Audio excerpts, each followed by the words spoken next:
Step inside the shadows of the American Mafia and meet the man Hollywood refused to touch. Anthony "Fat Andy" Stabile appears in Goodfellas for barely a moment. But in real life, he was one of the most feared, unpredictable, and violent figures the Gambino crime family ever produced. A ghost in the streets of Queens. A nightmare in the backrooms of Brooklyn. A man whose crimes were so brutal, so explosive, and so legally dangerous, that Scorsese avoided portraying him entirely. Tonight on Outlaw Icons, we uncover the chilling true story behind the name Goodfellas whispered and then buried. From his early days as a silent enforcer, to the trail of bodies linked to his crew, to the paranoia and illness that consumed him in the end, this is the full truth about a mobster too volatile for Hollywood, and too deadly for the Mafia to control. Before we begin, I need you to do something for me. Hit subscribe and tap the notification bell right now. What you are about to hear is not a dramatization for your entertainment. It is a descent into a real and unvarnished horror that was so legally sensitive, so explosively dangerous, that even Martin Scorsese, while crafting his masterpiece Goodfellas, chose to glance at the name Anthony Stabile and then quickly look away, offering only the briefest, most ghostly glimpse of the man. The story you are about to hear is constructed from court transcripts, FBI surveillance files, defunct newspaper archives, and the sealed testimonies of those who lived in his shadow. Our sole purpose is to deliver the correct, unvarnished information to you, the listener. So settle in, dim the lights, and prepare for a journey into a life of crime so volatile it threatened to burn everyone it touched, including the very institution that bred it. This is the story of Anthony "Fat Andy" Stabile, the Goodfellas ghost. The world into which Anthony Stabile was born in 1934 was a Queens, New York, sculpted by silence and sanctioned by omerta. It was not the glamorous, champagne-soaked underworld of later myth, but a gritty, neighborhood-bound ecosystem where power was measured in control over a single block, a specific union local, or a particular trucking route. Young Anthony grew up in Ozone Park, a stone's throw from the burgeoning power centers of what would become the Gambino crime family. But his was not a household of flashy gangsters. The silence that surrounded him was less a disciplined code and more a natural condition, forging in him a temperament that was watchful, internal, and deeply patient. He was a large-framed youth, heavyset from an early age, which earned him the nickname that would follow him through life, Fat Andy. But this was not the jovial fat of a cheerful man. It was the imposing bulk of a natural enforcer, a physical presence that suggested immovable force rather than quick agility. His rise was not marked by the entrepreneurial flair of a Gotti or the strategic cunning of a Delacroix. Instead, Stabile's currency was pure, unadulterated reliability. He was the man who could be handed a task, a collection, a warning, a piece of violence, and it would be done, completely and without theatricality. He didn't seek the spotlight. He operated in the penumbra, the dim space just outside the light cast by more prominent figures. This made him invaluable. By the late 1960s, he had cemented his position as a trusted soldier in the Gambino family, operating under Captain James "Jimmy Brown" Failla. His domain was the streets and backrooms of Queens and Brooklyn, where he oversaw lucrative illegal gambling operations, the lifeblood of the mob's steady income. He was a ghost in the ledgers, a whisper in the rackets, building a reputation not on notoriety but on a chilling, consistent efficacy. He married, had children, and maintained a veneer of normalcy in a middle-class home, all while his true profession thrived in the cash-filled envelopes and whispered meetings in social clubs. This was the first act of Anthony Stabile, the silent asset, the dependable heavyweight, a cog in the machine so well-oiled and quiet that the machine itself barely noticed his individual function. But within that quiet bulk festered a capacity for rage and a hunger for respect that the mundane profits of numbers banking could not satiate. The patient ghost was about to learn how to scream, and his tutorial would come in the form of the most audacious criminal score in American history, the Lufthansa heist. The 1978 Lufthansa cargo building robbery at John F. Kennedy International Airport was, in its execution, a masterpiece of logistics and inside knowledge, netting its perpetrators over $5 million in cash and nearly $1 million in jewels. In its aftermath, however, it became a masterpiece of paranoia and betrayal, a blood-soaked monument to the gangster's oldest truth, that the greatest threat after a successful crime is not the police, but your partners. Anthony Stabile was not a primary architect of the heist. That genius belonged to the volatile Jimmy Burke and his associate, the airport worker turned insider, Louis Werner. But Stabile's role was critical. He was deep in the fabric of the airport's criminal ecosystem, with ties to the Teamsters Union and a crew that provided the essential muscle and logistical support. More importantly, he was a made man in the Gambino family, providing the necessary sanction and connection to the higher, protected echelons of the mob that Burke, an associate of the rival Lucchese family, needed to grease the wheels and ensure the stolen money could be laundered and moved. For Stabile, this was the big score, the transformative event that would move him from a reliable earner to a legendary figure. He stood to gain a monumental share, a king's ransom that promised a lifetime of luxury and power. But the fairy tale evaporated almost immediately. The sheer scale of the theft triggered an unprecedented law enforcement response. More catastrophically, it triggered the inherent greed and psychosis of the men involved. Burke, suspecting everyone of being an informant or of skimming, began a systematic and savage extermination of almost everyone connected to the job. The airports and vacant lots of Queens and Brooklyn became graveyards for the heist's participants and hangers-on. In this maelstrom of blood, Anthony Stabile's role evolved from financier and facilitator to a central, stabilizing force of terror. He became Burke's chief lieutenant in the cleanup, the enforcer of the enforcer. It was Stabile's crew that was called upon to hunt, to intimidate, and to disappear those deemed a liability. The silent ghost of Queens was now the active reaper of the aftermath. His previously calm demeanor hardened into a mask of grim necessity. He understood that survival now depended not on counting the money, but on eliminating the counters. This period forged the definitive Anthony Stabile, a man who had witnessed the pinnacle of criminal ambition and then been forced to wade through its horrific consequences to save his own skin. The Lufthansa millions, for most, were a mirage that led to a desert of death.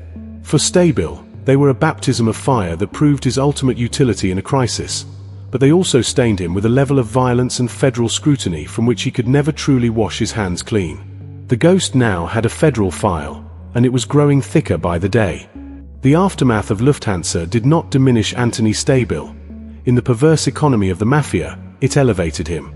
He had proven his nerve, his discretion, and his ruthless efficiency under the hottest possible fire. While Jimmy Burke, the architect, spiraled into a cocaine-fueled paranoia that would eventually consume him, Stabile did the opposite. He consolidated. The late 1970s and early 1980s saw him rise from a soldier to a powerful capo in the Gambino family, operating with significant autonomy out of the Ozone Park and Howard Beach sections of Queens. His base was that above-all social club, an unassuming storefront that functioned as a nerve center for a sprawling criminal empire. Here, Stabile, now in his late 40s, shed some of his ghostly silence and embraced the role of a neighborhood patriarch, a twisted one. He was known to hand out turkeys at Thanksgiving, to settle local disputes, with a finality that discouraged appeal, and to be a visible, if intimidating, presence. This was the duality of the mature mobster, the community benefactor whose generosity was funded by extortion, the approachable Fat Andy whose smile could freeze in an instant, revealing the cold-eyed killer beneath. His portfolio expanded far beyond the gambling that had been his foundation. He now controlled a significant portion of the heroin and cocaine flowing through Queens, a shift that marked the Gambino families, and the New York mob's gradual move from traditional rackets into the more volatile and lucrative drug trade. He had a stranglehold on several air cargo companies at JFK, a legacy of the Lufthansa connections, through which he orchestrated massive thefts and fraud schemes. His crew, a mix of old-school Sicilian loyalists and younger, more reckless associates, became one of the most feared and effective in the city. They were not flashy, they were functional. A hijacking, an arson, a labor shakedown, a murder. Each was treated as a business transaction, to be completed with professional detachment. Stabile's power was such that he became a key figure in the Gambino family's internal politics, a reliable earner whose support was sought by various factions vying for control in the post-Carlo Gambino era.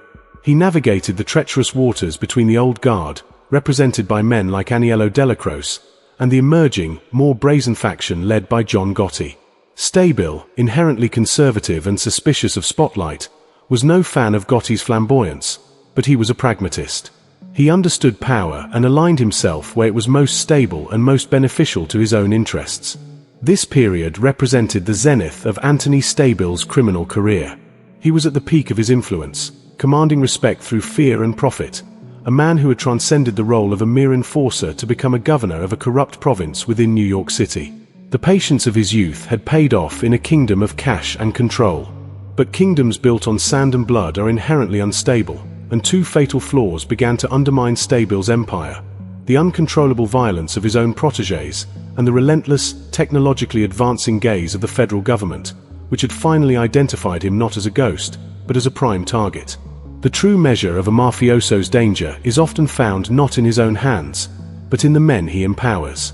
For Anthony Stabile, his greatest weapon and his ultimate liability was his own crew, a collection of individuals whose brutality often outpaced their discretion. While Stabile provided the strategic mind and the connections, the day-to-day enforcement was delegated to men like Gene Gotti, John's brother, and most notoriously, a pair of associates who became synonymous with savagery: Angelo Ruggiero and his close friend, the man who would become Stabile's personal nightmare, John the German Carneglia. Ruggiero, a loud-mouthed, heavy-set gambler with a notorious temper, was a conduit to the Gotti faction and a relentless drug trafficker. His phone, as it would later be revealed, became a festival of incriminating conversations, all meticulously captured by the FBI. But it was John Carneglia who embodied the operational terror of Stabile's regime. A tall, gaunt, and profoundly menacing figure, Carneglia was a skilled mechanic with a specialty in making people disappear. He was Stabile's chief assassin and problem solver. It was Carneglia who handled the hard work, the kidnappings, the tortures, the executions. He was suspected of using a mob-owned junkyard in Queens to dispose of bodies, allegedly employing a car crusher and vats of acid to eliminate all evidence. This crew's activities were not the stuff of cinematic suggestion. They were lurid, grotesque, and incessant. The violence was no longer a tool of business, but a symptom of a crew feeling untouchable. They conducted kidnappings for ransom, like the 1982 abduction of a drug dealer named James Maloney, who was tortured with electric shocks and a blowtorch before a $350,000 ransom was paid. They engaged in public, reckless murders that violated every tenet of low-profile conduct. The 1980 murder of NYPD officer John Scarangella, though not directly ordered by Stabile, involved his crew members and brought a level of heat that was anathema to the smart mobster. Every bullet fired by these men, every reckless conversation recorded, was a thread pulled from the tapestry of Stabile's carefully built anonymity. He was their captain, the man who sanctioned their earning activities and, by the code of omerta, was responsible for their actions. The FBI's organized crime task force, led by determined prosecutors and agents, began to weave a net using these very threads. They planted bugs in the above-all social club and in Angelo Ruggiero's basement. They tracked drug deals, recorded talks of murder, and slowly, painstakingly, built a RICO case that aimed not at the foot soldiers, but at the command structure. Stabile, the man who prized silence, was being drowned out by the cacophony of his own crew's violence and arrogance. The ghost was being surrounded by noise, and every decibel was being transcribed as evidence. The unraveling of Anthony Stabile's world did not begin with a bang, but with the relentless, silent click of a tape recorder. The Federal Bureau of Investigation surveillance operation, codenamed Genus, focused on the Gotti faction, had inadvertently placed Stabile at the epicenter of a storm of self-incrimination. The bugs, particularly the one hidden in Angelo Ruggiero's Cedarhurst basement, captured a raw and unfiltered audio documentary of a crime family in operation. And there, amidst Ruggiero's bombastic drug talks and Gene Gotti's scheming, was the lower, steadier, but equally damning voice of Anthony Stabile. He was not a frequent speaker, true to his nature, but his few words were weighty. He discussed collections, gave orders regarding union infiltrations, and, in chillingly casual tones, spoke of violence as a matter of course. The tapes captured the mundane evil of the life, Stabile complaining about her associate who was a little squirrely, a phrase that in the context of the Gambino family could be a death sentence. He discussed the logistics of shaking down businesses. He confirmed the flow of money from his various rackets. This was the evidentiary gold the government had sought for decades.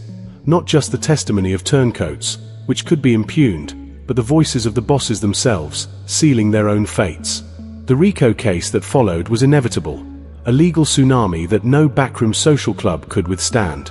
In 1985, Stabile, alongside Angelo Ruggiero, Gene Gotti, John Carneglia, and a roster of other Gambino figures, was indicted on a sweeping array of charges including racketeering, murder conspiracy, loan sharking, and drug trafficking.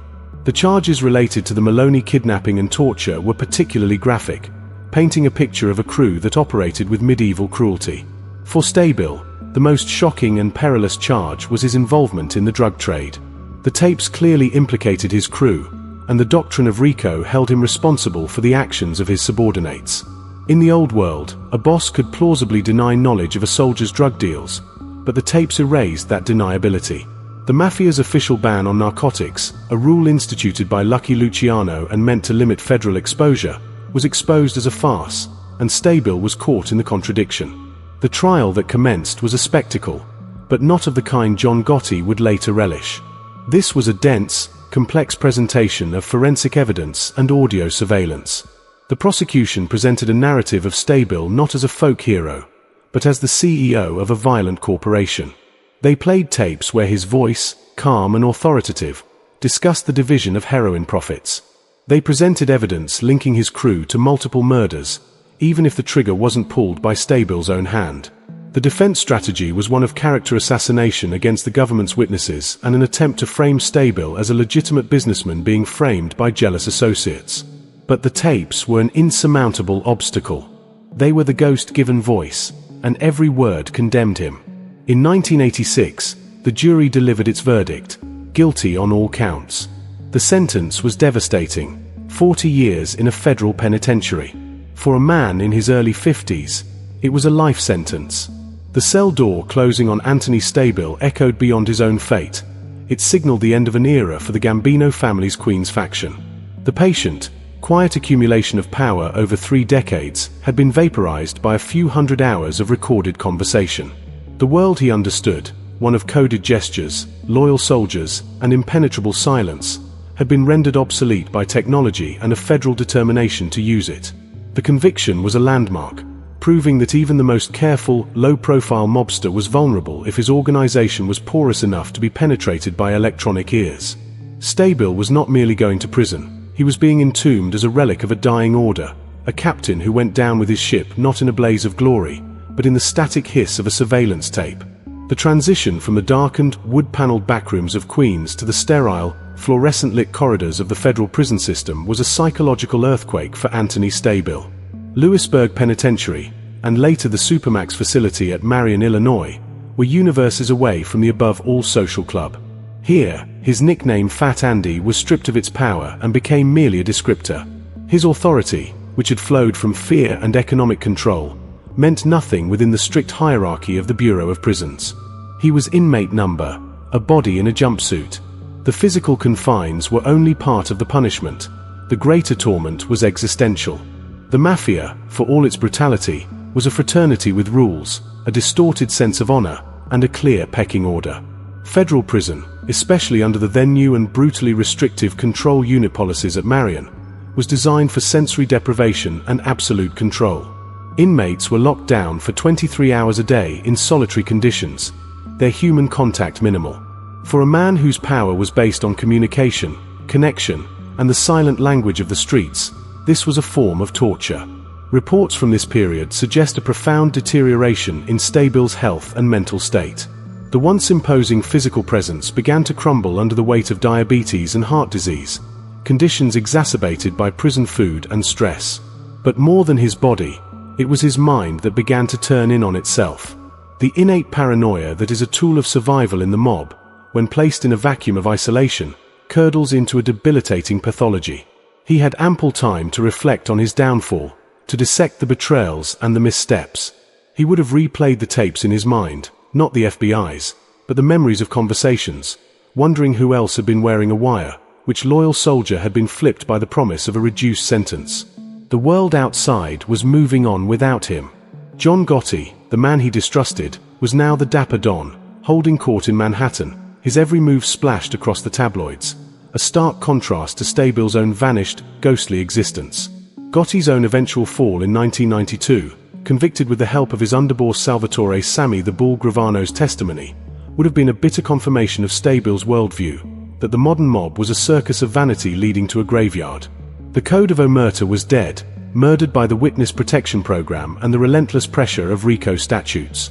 Stabile, the old-school enforcer who believed in silence, was now a forgotten casualty in a war the old ways had lost decisively.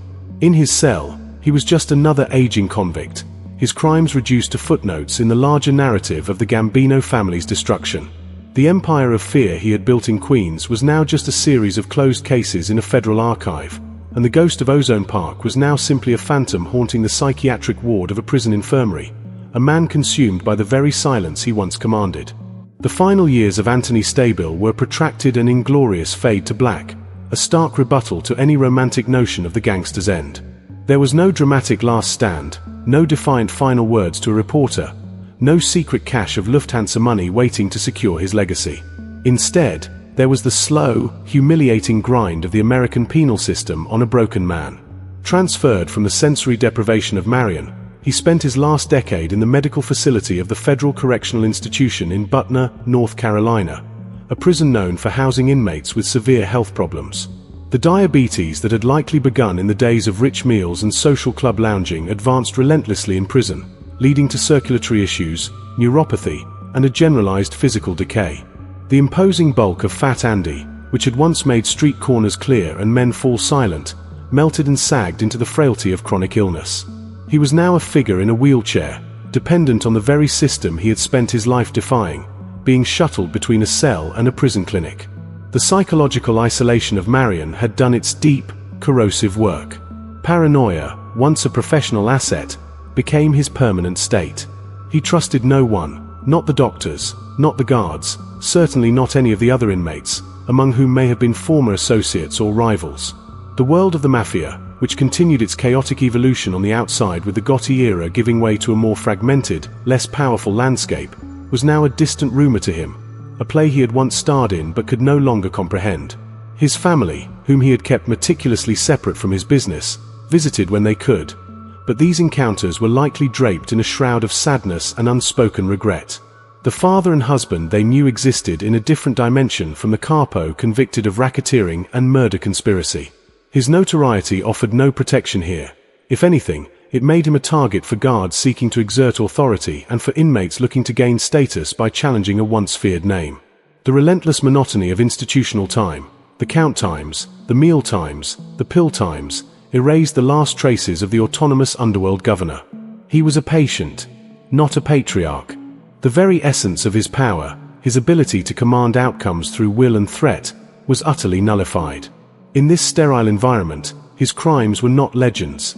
They were simply the line items on a medical chart that noted him as a high-security risk with a declining prognosis. The violence of his past, the whispered orders, the economic terror, the blood shed by Carneglia and others under his banner, had led him not to a martyr's end, but to a clinical, anonymous decline. The nightmare he had been to others in the backrooms of Brooklyn had transformed into a private, waking nightmare of incapacity and regret, a life sentence served not just behind bars, but within the failing vessel of his own body. This was the ultimate price, far beyond the mere loss of freedom, the total erosion of the self he had spent a lifetime constructing. Anthony Stabile died on March 7, 2007, at the age of 72. The cause was complications from diabetes and heart disease. There was no headline-grabbing prison escape, no mysterious release, no deathbed confession that solved the remaining mysteries of the Lufthansa heist. His passing was a bureaucratic notation, a file closed. He was buried in a Queens cemetery, back in the borough he once ruled by fear, but the funeral was a subdued, private affair, a stark contrast to the extravagant, media-saturated send-offs for John Gotti. The old guard who remembered him was either dead or themselves imprisoned. The new generation on the streets scarcely knew his name. In death, he achieved the true invisibility he had often cultivated in life, but it was the invisibility of irrelevance, not of power. His obituaries were brief, often tying him directly to the Lufthansa heist and the Goodfellas connection, but they struggled to define the man himself. He left behind no memoir, gave no interviews, offered no charismatic sound bites for history to latch onto. He was a silhouette, defined more by the crimes he was adjacent to and the men he controlled than by any singular, flashy act of his own. This, perhaps, is the most accurate testament to who Anthony Stabile was, a creature of the infrastructure of crime, not its spectacle. His legacy is not a story, it is a warning. It is a case study in how the Mafia truly functioned at its peak, not through flamboyant dons giving press conferences on Mulberry Street, but through efficient, feared middle managers like Stabile who turned the wheels of illegal enterprise every single day, in neighborhoods far from the glamour of Manhattan. His life demonstrates that the most dangerous men are often those who avoid the legend-making, who understand that longevity and power are one in the shadows. Yet, his downfall is an even more potent lesson in the fragility of that model. The very tools that made him successful, loyalty to a code, patience, a closed mouth, were rendered obsolete by the technological and legal revolutions of the 1980s. The RICO Act and electronic surveillance did not just catch mobsters. They changed the very physics of organized crime, making the quiet, connected operator like Stabile as vulnerable as the loudest braggart. His story is the bridge between the classic insular Cosa Nostra of the 1950s and the fractured, desperate organism it became after the tidal wave of convictions in the 80s and 90s. He rose with the former and was obliterated by the forces that created the latter. So why does Hollywood refuse to touch him? The answer lies in the very nature of his story. Cinema, especially the gangster genre, thrives on narrative arc, on charismatic anti-heroes, on quotable dialogue, and on a certain tragic grandeur. Anthony Stabile offers none of these. His story is one of consistent, grim pressure followed by a slow, UN cinematic deflation. There is no rise and fall in the Shakespearean sense. There is a long, steady rise built on mundane evil, and then a sudden, total collapse into a void of prison and sickness. He is not a Henry Hill, chasing the high and then narrating his own downfall with wit. He is not a Jimmy Conway, explosively violent and paranoid. He is not a Paul Cicero, the wise old boss. He is a bureaucratic figure in a criminal corporation, whose violence is delegated, whose words are few, and whose end is devoid of poetry. Martin Scorsese, in his wisdom, understood this. To give Stabile a significant role in Goodfellas would have been to inject a character of profound, quiet darkness that would have altered the film's frenetic, cocaine-fueled energy. The real Anthony Stabile's presence would have been a chilling, sobering anchor, a reminder of the cold, corporate machinery that existed just beyond the chaotic party that was Hill's and Burke's world.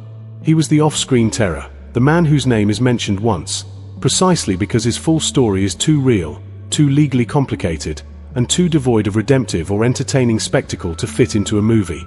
He is the ghost in the real-life narrative, and some ghosts are best left to haunt the pages of court transcripts and FBI affidavits, their true horror lying in the stark, unadorned reality of what they were. Anthony "Fat Andy" Stabile remains, therefore, the ultimate artifact of true crime, a figure whose importance is undeniable but whose essence is forever resistant to dramatization. He is the shadow on the wall of the social club, a reminder that the most frightening monsters are not those who roar, but those who operate in a silence so complete you never hear them coming until it is far, far too late. The silence that Anthony Stabile cultivated, which once served as both his armor and his weapon, ultimately became his historical tomb. In the sprawling, crowded library of mafia lore, filled with the loud, self-mythologizing voices of Sammy Gravano, Henry Hill, and Michael Franzese, Stabile's shelf is conspicuously empty. He authored no confessional bestseller from prison. He starred in no documentary, gave no jailhouse interview to a fascinated journalist. This void, however, is not an absence of significance, but rather the defining characteristic of his brand of power. His legacy is etched not in words, but in patterns. Patterns of enforcement, of economic control, and of a specific, Queensbred style of mob governance that prioritized steady profit over flashy notoriety. To understand the full reach of his influence, one must look at the ecosystems he corrupted and the lives he altered through sheer, ambient fear. His control over JFK Airport's cargo operations didn't just mean stolen goods. It meant legitimate businesses paying tribute to operate, union workers coerced into silence or complicity, and a systemic leakage from the arteries of American commerce that raised costs for everyone and poisoned the idea of fair enterprise. His gambling and loan sharking rings were not victimless crimes.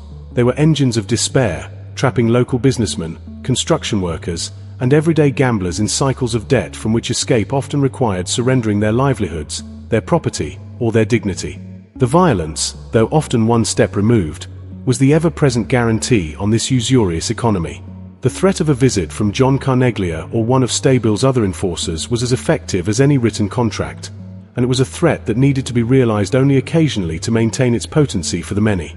This is the chilling, diffuse legacy of a man like Stabile, a neighborhood not just living in fear of the mob, but economically and socially intertwined with it, where the local social club was both a community center and a chamber of horrors, and where a Thanksgiving turkey from Fat Andy was both a gesture of goodwill and a stark reminder of who provided, and who could take away.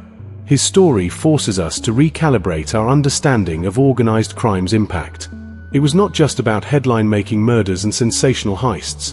It was, at its most successful, a quiet, parasitic normalization of criminality within the fabric of daily life, and Anthony Stabile was a master of that insidious craft. Furthermore, Stabile's life serves as a critical, missing link in the public narrative of the Gambino family's trajectory. Between the reign of the subtle Carlo Gambino and the volcanic eruption of John Gotti, there was an era of powerful, regional captains who actually generated the wealth and enforced the order that the administration at the top relied upon. Stabile was a pillar of that middle management. His operations funded the family's coffers and demonstrated the viability of expanding beyond traditional Italian neighborhoods into the complex, lucrative world of airport theft and large-scale narcotics. His initial alignment with, and later cautious distance from, the Gotti faction illuminates the profound internal fissures that were tearing the family apart even before the government's final assault. Stabile represented the old way: earn quietly, kick up faithfully, solve problems without attracting the FBI's spotlight. Gotti represented a new, reckless vanity. Stabile's conviction, propelled in part by the reckless talk of Gotti's own brother and associates, is a stark example of how the new school's bravado doomed the old school's practitioners. His fate was sealed by the very culture of loud indiscretion he despised. In this sense, his downfall is a more tragic and telling mob story than Gotti's. Gotti's fall was that of an Icarus who flew too blatantly toward the sun. Stabile's was that of a man patiently building a fortress in the shadows, only to have it demolished by the seismic vibrations caused by a noisy neighbor's explosion. He is the collateral damage in the story of the Mafia's modernization into a media circus, a fate perhaps more unjust and certainly more emblematic of the silent majority of mobsters who lived and died by a code that the next generation treated as optional. The question of what became of the Stabile empire after his incarceration is a lesson in the ephemeral nature of criminal power built on personality and fear. Without his steadying, if ruthless, presence, his crew fractured. Some, like John Carneglia, followed him into conviction and imprisonment. Others were killed in the internecine wars that followed Gotti's rise or were flipped by prosecutors and became cooperating witnesses. The intricate web of corruption at JFK took years to untangle, but with its central spider removed, the web itself began to disintegrate under federal pressure and fresh competition. The neighborhood control in Ozone Park and Howard Beach was gradually challenged, not by law enforcement alone, but by new, more diverse criminal enterprises and by a changing demographic that no longer viewed the mafia as an inevitable, if frightening, fixture of community life. The social clubs shut down, the gambling spots moved or vanished, and the legend of Fat Andy receded into the realm of old-timers' stories, a cautionary tale told in hushed tones about the price of that life. His family, bearing the weight of his name and crimes, was left to navigate a world he had shaped for them through violence, now having to find their path without the illicit wealth or the protection it once bought. The money, the millions from Lufthansa and countless other scores, had evaporated, spent on legal defenses, looted by remaining associates, or simply lost to the fog of the criminal economy. There was no dynasty, no criminal trust fund, no lasting monument. The physical empire of Anthony Stabile proved to be a phantom structure, visible only through the fear it generated, and when that fear dissipated with his imprisonment and death, the empire itself left no more trace than a shadow does when the light source moves on. His true legacy, therefore, is not one of enduring power, but of profound transience. It is proof that a life dedicated to the projection of control through terror ultimately controls nothing of permanence, not even the memory of that terror, which fades as the witnesses pass on and the neighborhoods change, leaving behind only a cold case file and a headstone in a Queen's cemetery, marking an end as quiet as his method of rule once was. This leads us to the final, unsettling reflection on the nature of the man himself. Who was Anthony Stabile beneath the layers of silence and menace? The historical record offers only glimpses. A man who loved his family enough to try and shield them from his world, a man capable of loyalty to his superiors, a man with the patience to build an empire brick by brick. But these are facets common to many humans, criminal or not. The core of Stabile, the drive that led him to sanction torture and murder for profit and power, remains opaque, locked away in the same silence he valued. He was not a psychopath craving chaos. He was something perhaps more systemic and therefore more terrifying, a bureaucrat of brutality. He viewed violence not as an emotional outlet but as a necessary tool for market management, a cost of doing business in his chosen field. This cold, transactional approach to evil is far more difficult to dramatize and understand than the hot-blooded rage of a Tommy DeVito.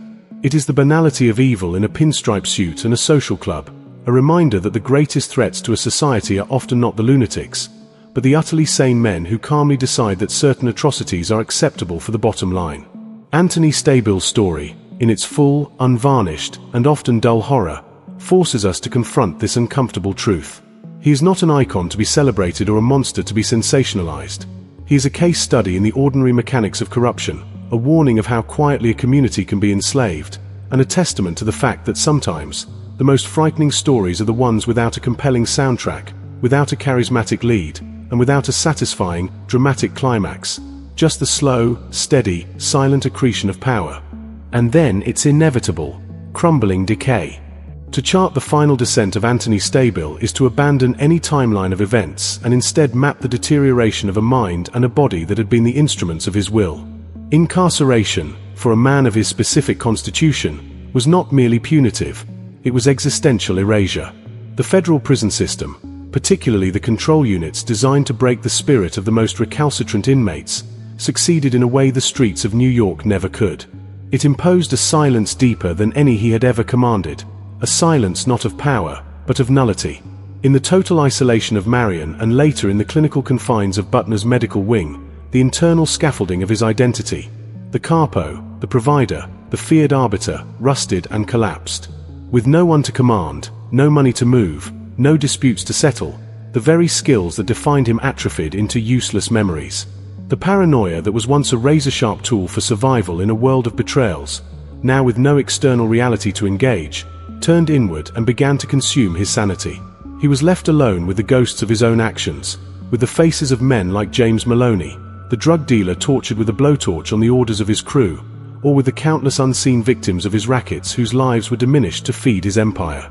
There were no loyal soldiers to share the burden, no social club camaraderie to distract from the moral reckoning that the state had enforced through sheer, monotonous time. His physical health mirrored this internal ruin. The diabetes, a disease of disordered metabolism, seemed a poetic, cruel counterpart to his life. A system that once efficiently converted fear into profit was now fundamentally disordered, poisoning him from within. The heart disease spoke of an organ under relentless pressure finally failing. The large man became a frail patient, a body to be managed, his once imposing presence reduced to a series of medical charts and pill schedules. In this state, the ultimate indignity was perhaps the absolute lack of interest from the outside world. The mafia chroniclers, the true crime authors, even the residual law enforcement agents, had moved on to fresher, more telegenic subjects. The Gotti saga, with its courtroom fashion shows and quotable bravado, had captured the public's imagination, rendering Stabile's quiet, complex story obsolete. He became a footnote in other men's legends, a name mentioned in passing in books about Lufthansa or the Gambino family, his essence flattened into a single characteristic, the quiet one who got a 40-year sentence. This obscurity in his final years was the final victory of the justice system over him. They had not just imprisoned the man, they had successfully made his legacy irrelevant, ensuring his life's work of building a name that commanded respect through fear ended with him as a forgotten patient in a prison infirmary, his passing noted with a brief, wire service obituary that most people would never read. The stark contrast between the myth of the mafia and the reality of Anthony Stabile's end cannot be overstated. The myth, perpetuated by film and folklore, promises a kind of grim nobility, a violent end in a hail of bullets, a stoic acceptance of fate, a legacy that lives on in the whispered respect of those who remain. Stabile's reality offers none of that. His was not a martyr's death, but a patient's death. There was no grandeur, no final moment of defiance, no gathering of the clan. It was an administrative conclusion to a life that had been, for decades, a masterclass in avoiding administration. This dissonance is the most important truth his story tells. It strips away the romantic veneer and reveals the core transaction of organized crime. It trades a lifetime of potential, for peace, for family, for health, for a clean conscience, for a temporary, illusory power that vanishes the moment the system decides to truly focus its gaze. Stabile traded over 40 years of freedom, the chance to see his grandchildren grow, his health, and his peace of mind for a kingdom that existed only as long as he could intimidate others into believing in it. When the handcuffs closed, the kingdom evaporated, revealing itself to have been a collective delusion enforced by violence. His story is the ultimate corrective to the Goodfellas fantasy. Henry Hill's lament that he now lives like a schnook is delivered with a wistful charm that almost makes the trade seem worth it.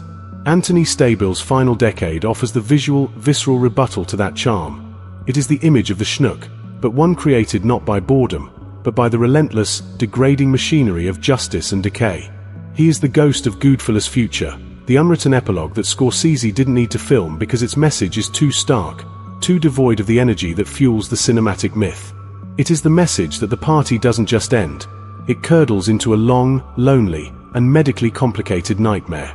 Yet, to dismiss Stabile as a mere casualty is to miss the profound historical resonance of his life and fall. He stands as a pivotal specimen in the timeline of American organized crime. His operational peak in the 1970s and early 80s represents the zenith of the traditional Cosa Nostra's power and reach, infiltrating airports, unions, and the drug trade on an industrial scale. His 1986 conviction, however, places him squarely in the vanguard of a new era, the era of the RICO decimation. He was not caught by a lucky wiretap or a single witness. He was dismantled by a systemic, sustained prosecution that targeted the enterprise itself. His case, woven together with those of Ruggiero and the Gotti brothers, was a prototype for the legal strategy that would topple the entire commission in the years to come. In this, Stabile is a historical marker. His silence, which had protected him for so long, was rendered futile not by a louder gangster, but by a more sophisticated state. The tape recorder defeated the code of silence. The law of enterprise liability defeated the structure of plausible deniability. He is the moment the old world realized, too late, that the rules had permanently changed.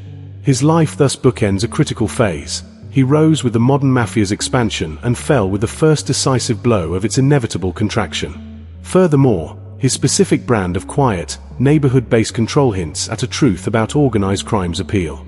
In an era before efficient social services or accessible credit for working-class communities, a figure like Stabile, for all his brutality, presented himself as a parallel authority, one that could solve a problem, loan money, or provide a job, albeit at a terrible, hidden cost. His decline mirrors the decline of that specific urban ecosystem, where the mob filled vacuums left by legitimate institutions. As those institutions slowly improved or changed, and as the economic base of neighborhoods like Ozone Park shifted, the social space for a fat Andy shrunk, long before the prison cell awaited him. His story, therefore, is not just a criminal biography. It is a slice of New York City's social history, a look at the dark underbelly of a specific time and place, where crime was not an aberration but a woven-in thread of the community's fabric, with Anthony Stabile as one of its most effective, and ultimately most tragic, weavers. What, then, are we to make of this ghost? The pursuit of his story, across dusty court records and faded surveillance reports, is an exercise in chasing a silhouette. The man remains stubbornly out of focus, a blur of motion in a dark coat leaving a social club, a low voice on a static-filled tape. This elusiveness is his final, fitting testament. In a culture obsessed with visibility, with confession, with turning life into narrative, Anthony Stabile represents the antithesis. He is the reminder that some stories are not meant to be fully told, that some horrors resist dramatization because their power lies in their mundanity and their silence. He forces us, the audience, to do the work of imagining the fear he caused, to contemplate the slow, grinding weight of his criminal enterprise, and to sit with the uncomfortable fact that evil is often most potent when it is boring, efficient, and patient. He is the antidote to the romantic gangster. He is the cold water thrown on the hot, exciting blaze of the mob movie. To understand the true cost of that world, one must look not at the glorious shootout or the champagne toast, but at the diabetic, paranoid old man dying alone in a prison hospital bed, his empire of fear having long since evaporated, leaving nothing behind but a warning etched in the air, that all such roads, no matter how quietly you walk them, lead to the same barren, silent cell. The story of Anthony Stabile is not one of glory or even of fascinating infamy. It is a story of a terrible, grinding waste, of his victims' lives, of his own potential, and of the community he claimed to be part of. It is a story that deserves to be heard not for its excitement, but for its sobering, chilling lesson in the ultimate emptiness of a life built on the twin pillars of silence and terror. And so we arrive at the end of our vigil, at the final reckoning with the ghost of Anthony Stabile. We have followed his path from the watchful silence of Ozone Park to the bloody aftermath of Lufthansa, from the peak of his fearsome authority in the backrooms of Queens to the utter desolation of a Supermax prison cell. We have seen the bureaucratic killer, the patient predator, the man who believed he could build an enduring fortress in the shadows. His story now sits with us, a dense, heavy artifact, and the question it ultimately poses is not about him, but about us. Why do we, the audience, spend our time in the company of such darkness? What is it we seek when we pull back the curtain on lives of such profound and calculated cruelty? The tale of Anthony Stabile offers no cathartic violence, no moral redemption, no witty insights into the human condition from the other side of the law. It offers only a meticulous ledger of harm and a portrait of decay. Perhaps, then, its value lies precisely in this lack of entertainment. In an age where true crime is often packaged as suspenseful drama, complete with musical cues and charismatic narration, the unvarnished chronicle of Fat Andy serves as a necessary corrective. It forces us to engage with crime not as a spectator sport, but as a social pathology. It compels us to consider the real, mundane ecosystems that enable such men, the corruptible unions, the intimidated businesses, the neighborhoods where fear becomes a currency. Stabile's power was not supernatural. It was a logical, if evil, outcome of specific vulnerabilities in the economic and social fabric. His longevity was a testament not to his genius, but to the failures of the systems meant to protect those vulnerabilities. To study him is to conduct an autopsy on a particular strain of American corruption, one that fed on opportunity and was protected by a culture of silence. His eventual fall at the hands of RICO and surveillance is not just the end of his story, but a blueprint for the dismantling of such systems, a reminder that the fight against organized crime is won not with bigger guns, but with better laws, patient investigation, and the relentless application of financial and legal pressure. The haunting presence of Anthony Stabile in the collective memory, or more accurately, on its fringes, also speaks to our complicated fascination with the Mafia as a perverse mirror of the American dream. He achieved, through monstrous means, a twisted version of that dream. Upward mobility from a modest background, entrepreneurial success, community standing, and powerful connections. But the mirror is cracked, and the reflection it shows is grotesque. His success was built on the destruction of others' dreams. His community standing was a performance enforced by terror. His connections led not to a boardroom but to a prison cell. His life lays bare the brutal truth that the criminal version of the dream is a toxic counterfeit, one that consumes the dreamer in the end. In this, his story is 1,000 times more valuable than those of the mobsters who flaunt their wealth and fame. He is the proof of the lie. He is the man who played the game by the old, quiet rules and still lost everything, because the game itself was always, inherently, a losing proposition. His ghost wanders not through the halls of luxury, but through the barren corridors of Marion and the sterile rooms of Butner Medical Wing, a far more accurate monument to the life he chose than any social club or stolen fortune could ever be. As we close the book on Anthony Fat Andy Stabile, we are left not with a character, but with an atmosphere of quiet dread, of latent violence, of opportunities forever lost.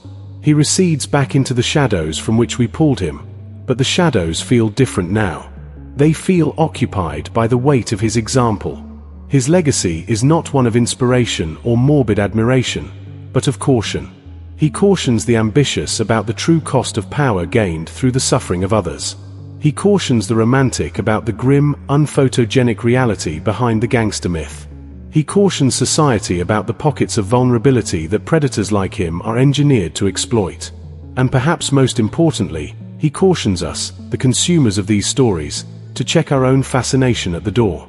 To remember that the names in the headlines and the whispers in the social clubs were real people who caused real, irreparable harm. The tapes we cited were evidence in trials of victims seeking justice.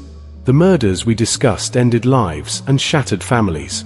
The empire we detailed was a parasite on the body of a city. This is not a legend to be enjoyed. It is a case study to be examined with sober, critical eyes. Therefore, let this final silence be one of reflection, not of mystery.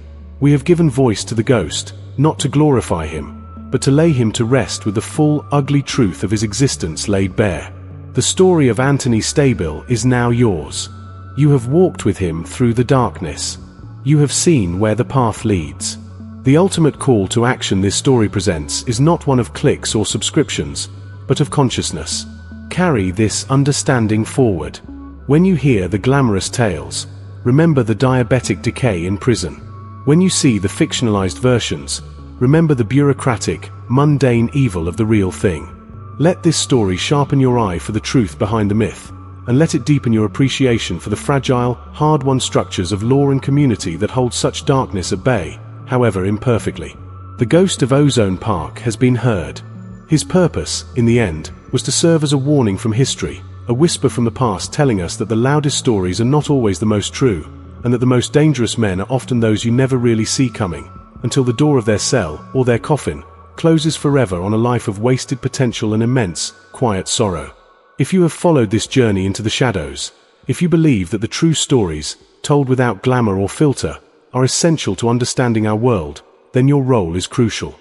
We built this channel, Outlaw Icons, for exactly this purpose: to bring the unvarnished, meticulously researched truth to light, no matter how uncomfortable or how quiet the story may be. We do the digging so you get the facts. But we cannot do it without you. Your engagement is what allows us to continue this work. So, right now, take that final step. Hit the subscribe button and ring the notification bell. By subscribing, you're not just adding another channel to your list. You're becoming a part of a community dedicated to factual storytelling, to peeling back the layers of myth and exposing the complex, often chilling reality beneath. You are ensuring that stories like Anthony Stabile's, stories that Hollywood ignores, stories that defy easy explanation, are not forgotten. Your support directly fuels our research, our narration, and our commitment to bringing you the deepest dives into the darkest corners of history. So subscribe, and join us next time as we uncover another outlaw icon, another hidden truth, another story that demands to be heard. Until then, remember, the most powerful stories are often the ones told in a calm voice, in the quiet, just before sleep. Thank you for listening.